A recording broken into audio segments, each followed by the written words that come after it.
काय सूरज चव्हाणमध्ये खरोखरच अभिनेता होण्याची पात्रता आहे की काही ऑपॉर्च्युनिस्ट लोक त्याच्या प्रसिद्धीच्या शेकोटीची ऊब घेऊ पाहत आहेत?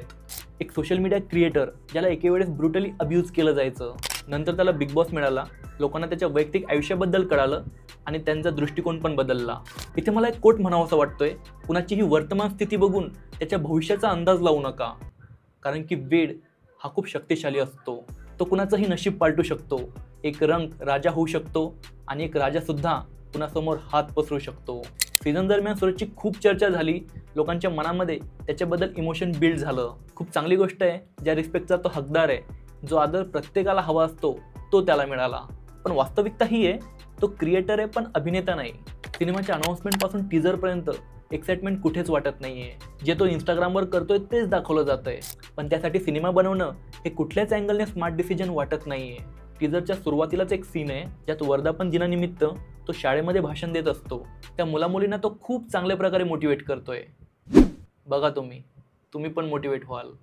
आणि तिथे त्याच्याच बाजूला पुष्कराज उभा आहे, जो प्रतिभावंत आणि हरहुन्नरी कलाकार आहे.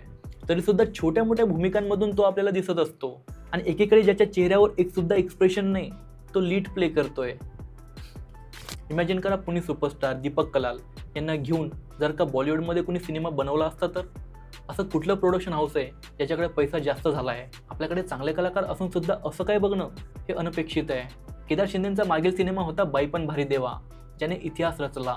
आणि आता झापूक झुपूकबद्दल लोक म्हणतायत, जेव्हा कधी मराठी सिनेमा हा मागे असल्याच्या कारणांवरती पुस्तक बनेल, त्याच्यामध्ये केदार शिंदे, सूरज चव्हाण आणि जिओ स्टुडिओ यांच्यावरती एक सेपरेट पूर्ण पान असेल.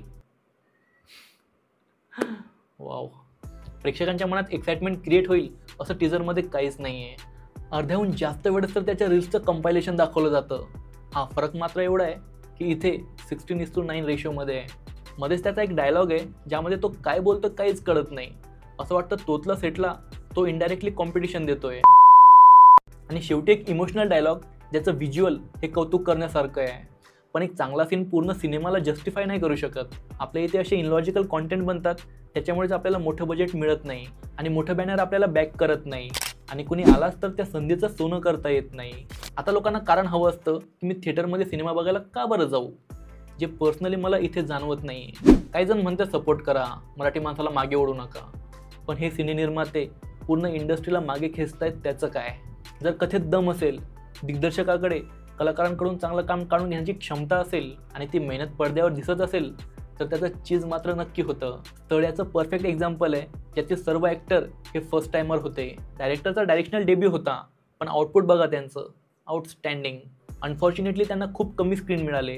प्राईम टाईम तर सोडा, जे काय थोडेफार मिळाले होते त्यातील 90% हे पहिल्या आठवड्यामध्येच काढून टाकण्यात आले. तर अशा वेल डिझर्विंग कॉन्टेंटबद्दल कोणी चर्चा करत नाही, कोणी त्याला सपोर्ट करत नाही किंवा प्रोडक्शन हाऊस त्याला बॅक करत नाही. त्याऐवजी जिओसारखा स्टुडिओ हा झापूक झुपूक बनवतोय.